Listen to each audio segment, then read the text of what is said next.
Shalom, jumpa lagi dengan Renungan Kristen Daniel Story. Kali ini kita akan membahas ada satu ayat yang sering dipakai untuk menyerang kekristenan. Ayat yang sama juga diajarkan oleh seorang pendeta dan disebut sebagai salah satu syarat untuk kita diselamatkan.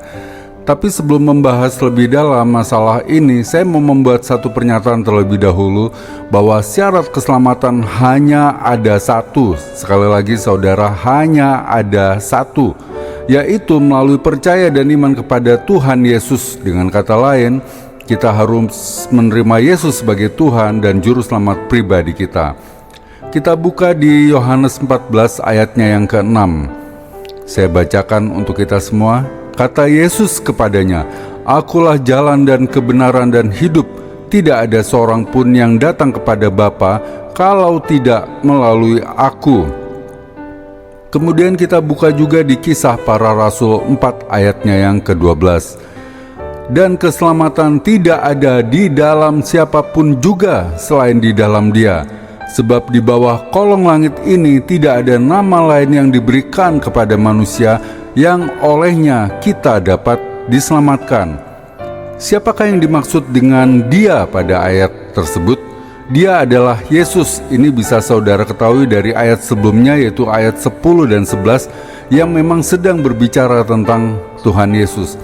Hanya Yesus satu-satunya jalan, tidak ada alternatif jalan lain, termasuk berbuat baik sekalipun tidak dapat membawa kita untuk masuk surga. Kita buka di Roma 3 ayatnya yang ke-24. "Dan oleh kasih karunia telah dibenarkan dengan cuma-cuma karena penebusan dalam Kristus Yesus." Kita baca juga di Efesus 2 ayatnya yang ke-8 dan 9. "Sebab karena kasih karunia kamu diselamatkan oleh iman, itu bukan hasil usahamu, tetapi pemberian Allah. Itu bukan hasil pekerjaanmu, jangan ada orang yang memegahkan diri." Apa yang dimaksud dengan kasih karunia, saudara? Kasih karunia adalah hadiah pemberian semata, bukan karena kita layak diberi, melainkan justru karena kita tidak layak diberi. Kita layak dihukum karena kita orang berdosa, tetapi kita malah dianugerahkan keselamatan oleh Tuhan Yesus melalui penebusannya. Itu yang dimaksud dengan kasih karunia. Efesus 2 ayat 8 dan 9 tadi juga jelas mengatakan keselamatan bukan karena hasil usaha dan pekerjaan kita. Roma 3 ayat 24 sudah jelas juga mengatakan keselamatan membuat kita dibenarkan alias menjadi orang benar oleh penebusan Yesus, dan itu cuma-cuma alias gratis ya saudara. Gratis untuk kita, bukan karena murahan, melainkan karena terlalu mahal sehingga mustahil kita sanggup membeli keselamatan, termasuk dengan berbuat baik sekalipun. Itulah yang disebut dengan kasih karunia.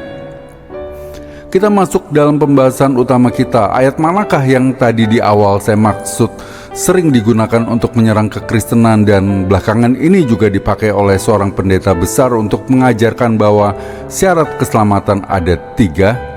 Ayatnya ada di Matius 7 ayat ke-21. Saya bacakan. "Bukan setiap orang yang berseru kepadaku, 'Tuhan, Tuhan,' akan masuk ke dalam kerajaan sorga, melainkan dia yang melakukan kehendak Bapa-Ku yang di sorga." Jadi ayat tersebut sering dipenggal untuk menyerang kekristenan, hanya dibaca sebagian, yaitu bukan setiap orang yang berseru kepadaku, 'Tuhan, Tuhan,' akan masuk ke dalam kerajaan sorga. Mereka menyimpulkan bahwa yang memanggil Yesus sebagai Tuhan hanyalah orang Kristen, berarti orang Kristen tidak masuk surga. Padahal kita tahu bahwa sebuah kalimat jika disampaikan dengan dipenggal atau hanya sepotong-sepotong saja, maka pengertiannya juga bisa menjadi sangat berbeda. Contoh kalimat ya saudara. Seorang penjaga pintu stadion mengatakan, bukan para fans Persija yang boleh masuk stadion untuk menonton Persija. Lalu kita simpulkan secara liar bahwa fans Persija tidak boleh masuk untuk menonton Persija. Akan lain pengertiannya ya, akan lain pengertiannya jika kalimatnya kita simpulkan sesudah kita mendengar kalimat lengkapnya atau seluruh kalimat tanpa dipenggal, yaitu seorang penjaga pintu stadion mengatakan bukan para fans Persija yang boleh masuk stadion untuk menonton Persija, melainkan hanya para fans Persija yang sudah membeli tiket masuk. Artinya apa? Artinya bukan para fans Persija tidak boleh masuk ya saudara, melainkan fans Persija yang punya tiketlah yang boleh masuk. Maka timbul masalah jika orang menyerang kekristenan dengan memakai Matius 7 ayat 21 tadi secara lengkap. Masalahnya adalah mereka harus mengakui bahwa Yesus adalah anak Allah dan Allah adalah Bapa dari Yesus, karena ayat tadi juga mengatakan yang bisa masuk surga hanyalah dia yang melakukan kehendak Bapanya Yesus, dan Bapanya Yesus haruslah Allah, karena hanya Allah yang berhak menentukan siapa yang boleh masuk surga dan siapa yang tidak. Jadi prinsip pertama dalam menafsir ayat adalah tidak boleh memotong-motong ayat, tidak boleh memenggal-menggal ayat. Lalu kemudian timbul pengajaran bahwa salah satu syarat diselamatkan adalah melakukan kehendak Bapa dengan mengutip Matius 7 ayat 21 tadi. Lalu kenapa Roma 10 ayat 13 menyatakan sebab barang siapa yang berseru kepada nama Tuhan akan diselamatkan, sedangkan Matius 7 ayat 21 mengatakan bukan setiap orang yang berseru kepada Yesus yang akan masuk ke dalam kerajaan sorga, sedangkan ayat firman Tuhan tidak mungkin saling bertentangan. Ternyata kita juga tidak boleh mencuplik ayat di luar konteks ayat tersebut. Konteks sebuah ayat bisa kita ketahui dengan misalkan membaca judul perikop pasal, atau dengan membaca pasal tersebut secara utuh, atau bahkan membaca 1-2 pasal sebelum dan sesudah pasal tersebut. Penafsiran sebuah ayat yang benar juga tidak akan mungkin bertentangan dengan ayat lainnya, saudara. Ternyata perikop Matius 7 ayat 21 tadi sedang berbicara mengenai nabi palsu. Ya jelas saja mereka ditolak Tuhan. Mereka berseru kepada Tuhan tapi hati mereka tidak percaya kepada Tuhan. Mungkin mereka berseru kepada Tuhan supaya dilihat orang, mungkin supaya mereka dapat satu keuntungan, mungkin untuk menutupi kepalsuan mereka, dan apapun itu yang pasti bukan karena mereka percaya kepada Yesus. Karena mereka adalah nabi palsu, saudara. Nabi palsu tentu tidak percaya Yesus, karena itu Yesus menolak mereka. Sedangkan Roma 10 konteksnya adalah keselamatan karena iman dan bukan karena melakukan Taurat atau melakukan kebaikan. Di pasal dan ayat sebelumnya juga menjelaskan keselamatan bangsa-bangsa lain dan kesesatan Israel yang tidak punya pengertian yang benar dan mengejar keselamatan dengan jalan melakukan Taurat, itu Israel. Jadi pada akhirnya keselamatan adalah untuk semua orang yang berseru kepada Tuhan.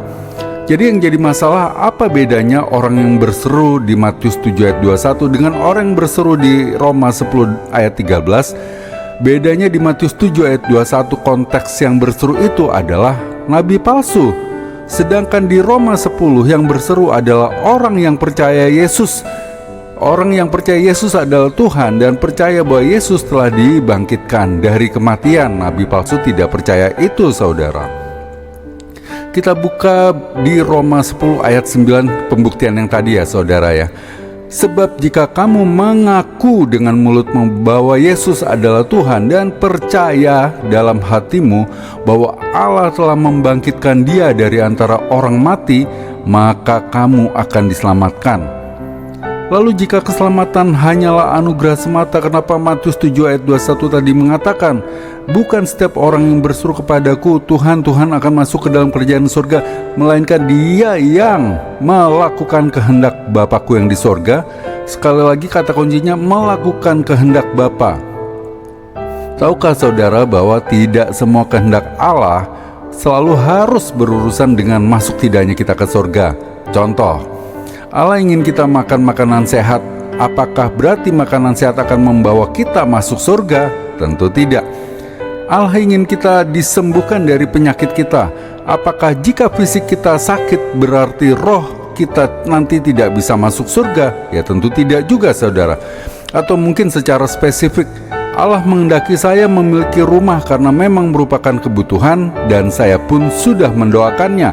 Apakah jika saya tidak memiliki rumah maka saya tidak boleh masuk surga? Ya tentu tidak, dan jelas nggak ada hubungannya saudara antara punya rumah dengan masuk surga.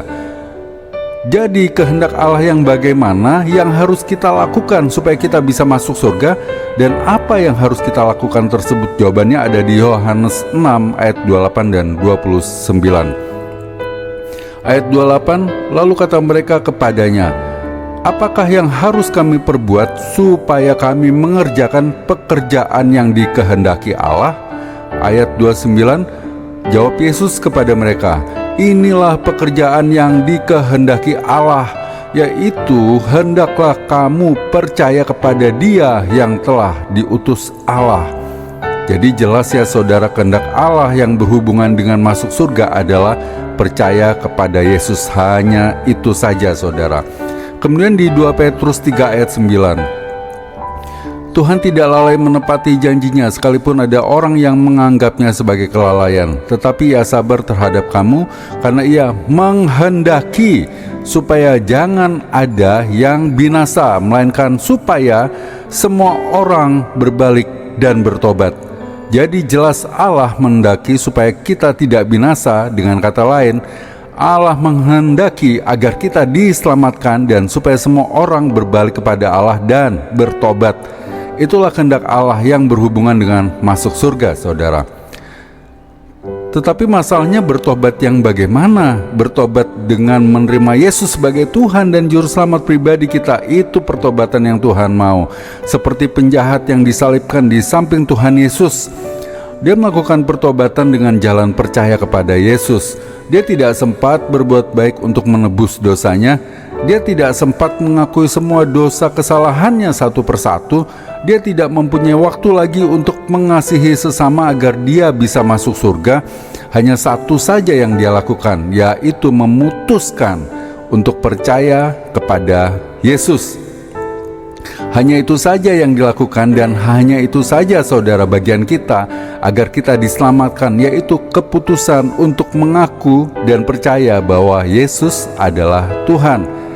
Kemudian pasal 3 tadi ditutup dengan 2 ayat, yaitu 2 Petrus 3 ayat 17 dan 18. Ayat 17, tetapi kamu saudara-saudaraku yang kekasih, kamu telah mengetahui hal ini sebelumnya. Karena itu waspadalah supaya kamu jangan terseret ke dalam kesesatan orang-orang yang tidak mengenal hukum, dan jangan kehilangan peganganmu yang teguh. Ayat yang 18, tetapi bertumbuhlah dalam kasih karunia dan dalam pengenalan akan Tuhan dan Juru Selamat kita, Yesus Kristus. Baginya kemuliaan sekarang dan sampai selama-lamanya.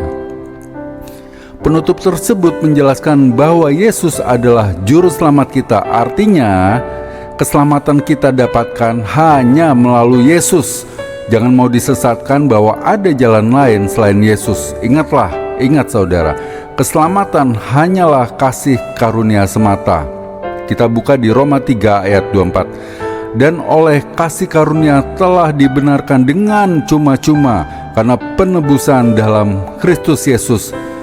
Jadi melakukan kehendak Allah yang bagaimana yang menentukan kita masuk atau tidak masuk surga? Melakukan kehendak Bapa untuk mengambil keputusan menerima Yesus sebagai Tuhan dan Juru Selamat pribadi dalam hidup kita. Itulah yang harus kita lakukan. Itu saja yang bisa kita lakukan untuk masuk surga. Dan sesungguhnya ketika kita memutuskan untuk datang kepada Yesus, itu juga karena Bapa yang tarik kita. Buka di 1 Yohanes 6 ayat 44. Tidak ada seorang pun yang dapat datang kepadaku jikalau ia tidak ditarik oleh Bapa yang mengutus aku, dan ia akan kubangkitkan pada akhir zaman.